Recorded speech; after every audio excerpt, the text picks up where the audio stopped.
பாபா ஓர் கருணாலயம், பாதம்தான் கமலாலயம். பாபா ஓர் கருணாலயம், பாதம்தான் கமலாலயம். சாயப்பா உறவுகள் அனைவருக்கும் வணக்கம். சாயப்பா மேல் நம்பிக்கை வைத்து அவரை நினைத்துக் கொண்டிருக்கும் உங்கள் அனைவரின் வேண்டுதலையும் சாயப்பா நிறைவேற்றுவார். நல்லதையே நினைப்போம், நல்லதே நடக்கும். என்றும் சாயப்பாவின் அருள் உங்களுக்கு இருக்கும். நம் மனதிற்கு இதமான சாயப்பாவின் இன்றைய அருள்மொழியை கேட்போமா? அன்பு குழந்தையே, வாழ்க்கையில் வெற்றி மேல் வெற்றி பெற்று ராஜாவை போல் ஒரு ராணியை போல் வாழப்போகும் என் செல்ல குழந்தையே, ஏன் என் மீது இவ்வளவு கோபம்? நீ ஜெயிக்க பிறந்த குழந்தை, அதில் எந்த ஒரு சந்தேகமும் வேண்டாம்.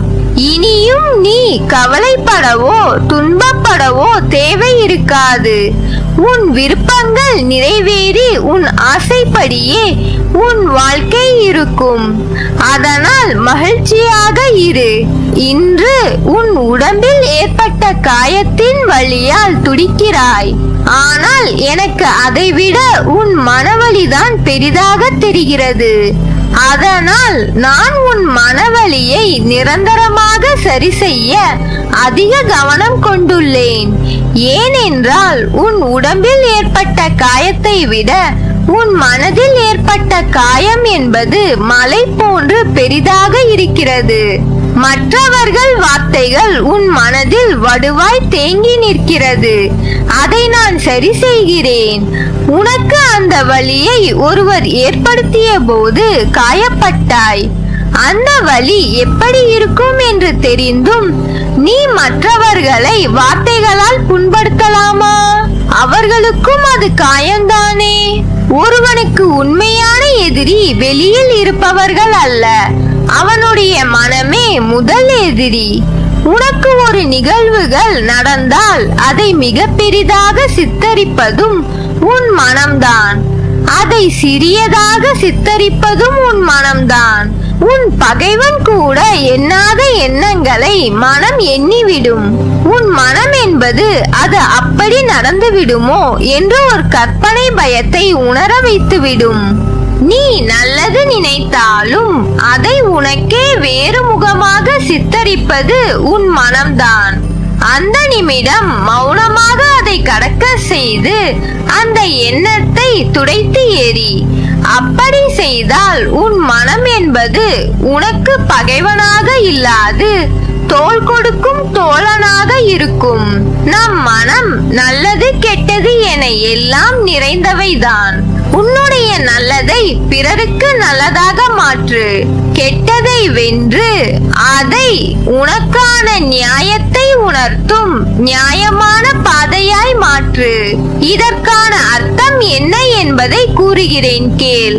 தீயில் கையை நீட்டினால் சுடும் என்பதை அறிந்து நீ கையை தள்ளி வைத்தாய் என்றால் அதை புரிந்து நீ நடந்தாய் என்பது அர்த்தம்.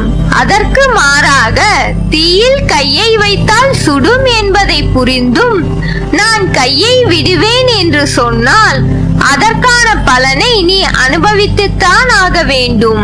ஒருவனுக்கு நல்லது கெட்டது என இரண்டும் தோன்றும்.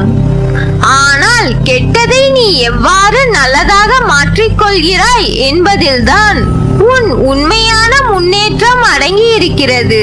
கெட்டதை நினைப்பது என்னுடைய குணம் அல்ல, அது அறநெறி அல்ல. என் சாயப்பா எனக்கு அப்படி புகட்டவில்லை என்று நீ நினைத்தால் உன்னிடம் தோன்றும் எல்லாமே நல்லதாக மாறும். அப்போதே நீ உன் சாயப்பாவின் பிள்ளையாகி விட்டாய். உன்னில் இருக்கும் அனைத்துமே அறநெறிக்கு உட்பட்டதாக நீதி பாதையிலும் உலக நியதியில் வாழ வைப்பேன். உன்னிடம் உனக்கே பிடிக்காத குணங்களை நீ உணர்ந்து இருப்பாய். அதை நெறிப்படுத்தி எது நல்லது என்பதை உன் அறிவு உணர வேண்டும் என்பதற்காகவே சில நிகழ்வுகளை உனக்கு நிகழ்த்தி உள்ளேன். அதனால் பயப்படாதே. உன்னை நல்ல பாதையில் பின்பற்ற வைப்பது என் கடமை. அதில்தான் எனக்கு ஆனந்தம். உன்னிடம் ஒன்றை நான் சொல்ல வேண்டும். வாழ்க்கையில் எப்போதுமே உன் முன்னே இருப்பதை மட்டும் கவனி. உன்னை பின்னோக்கி இழுக்கும் எந்த ஒரு விஷயத்தையும் யோசித்து பார்க்காதே.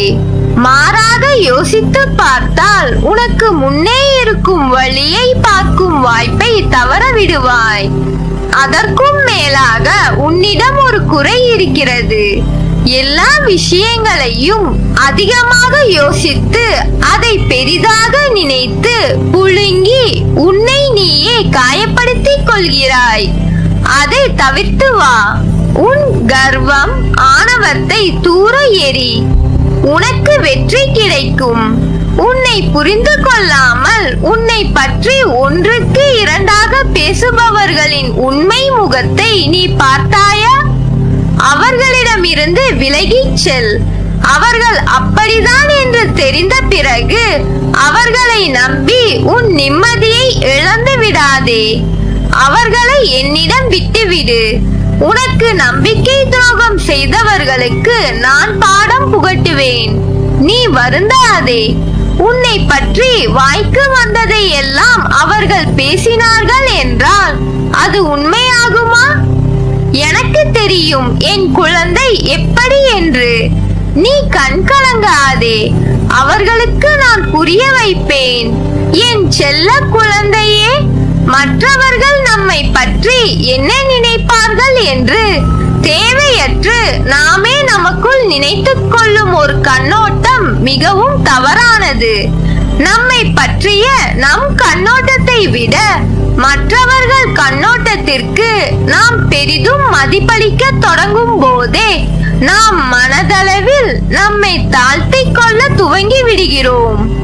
நாம் செய்யும் செயல்களையும் அதன் விளைவுகளையும் மறந்து அடுத்தவர்களின் எண்ணத்திற்கு அதிக மதிப்பு கொடுப்பதால் நம் செயல்கள் முழுதாக நடைபெறாமல் அதனால் மனம் புழுங்குவது உனக்கு வழக்கமாகிவிட்டது.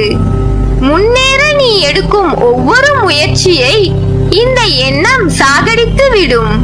முளையிலேயே முயற்சி சாகடிக்கப்படுவதால் முன்னேற்றம் எங்கிருந்து வரும்? இந்த அச்சத்திலேயே பலர் மற்ற தகுதிகளை, திறமைகளை கைவிட்டு விடுகின்றனர். இந்த அச்சம் இருந்தால் படைப்பு திறனோ முன்னேற வேண்டும் என்கின்ற உந்துதலோ இருக்காது. நம்மை சுற்றி என்ன நடக்கிறது என்பதே தெரியாது, புரியாது. முதலில் இந்த எண்ணங்களில் இருந்து வெளியில் வர வேண்டும்.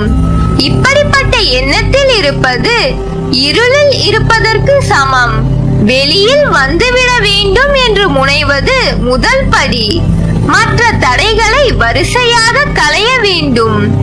மனதில் ஆழ பதிந்துள்ள எதிர்மறை எண்ணம், தாழ்வு மனப்பான்மை, அச்சம், தயக்கம், ஒப்பீடு என்ற அனைத்தில் இருந்தும் வெளிவர முயற்சி செய்ய வேண்டும்.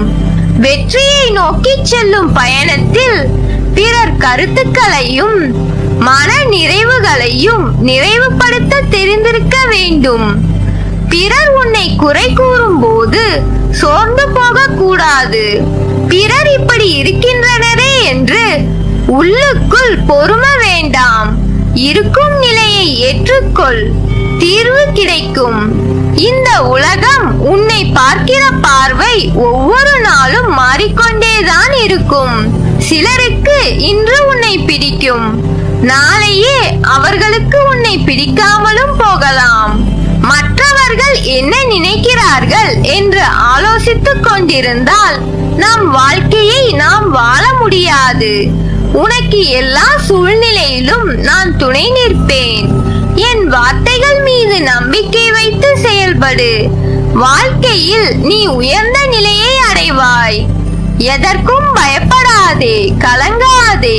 உன்னில் நிச்சயம் வெற்றி என்ற தீபத்தை நான் ஏற்றுவேன். நீ உன்னில் பார்க்கும் அனைத்துமாய் அகிலத்தின் ரூபமாய் உனக்கு நான் இருப்பேன். நம்பிக்கையோடு நான் கூறும் வார்த்தைகளை பின்பற்று. நான் பார்த்துக் கொள்கிறேன். நல்லதே நடக்கும். நீ என் பரிபூர்ண அருளும் ஆசிர்வாதமும் அன்பும் பெற்ற என் செல்ல பிள்ளை.